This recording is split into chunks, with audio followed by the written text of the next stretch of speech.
What's your opinion when it comes to milk? Is there different types of milk that are better? Is organic better? Is soya milk better for us? Can you just give us an insight into the whole range of milk products that are out there? Yeah, so the problem that can occur with milk is that many people have an intolerance to the sugar which occurs in milk, which is called lactose. So many people are deficient in the enzyme lactase, which is what's needed in order to digest lactose properly. So with these people, that sugar can remain in the gut and then it ferments, and it can lead to lots of different health problems such as IBS, like leaky gut syndrome, wind, diarrhea, nausea, as well as lots of kind of knock-on effects. And this sort of intolerance is actually fairly common. In fact, about 90% of the people I see have some sort of dairy intolerance.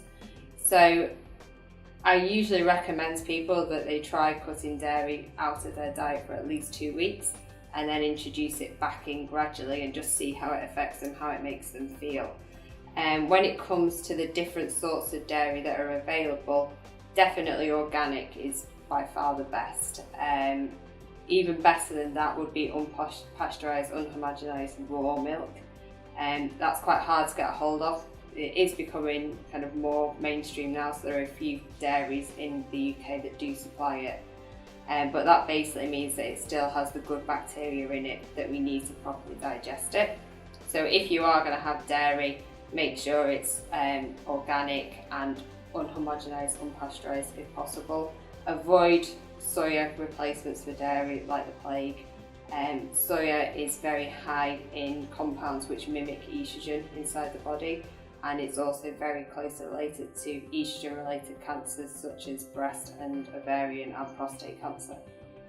Okay, you mentioned homogenisation and pasteurisation there when it comes to milk. Just give us an insight as to what that means and why that's possibly not the greatest for our health.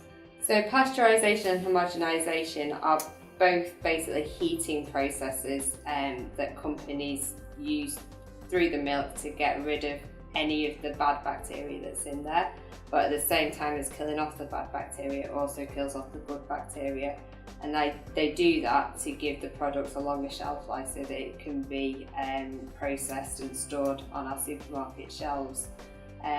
So that all means that there's nothing really in there that means that we're going to be able to digest it properly, hence why it can cause so many food intolerances. Thank you.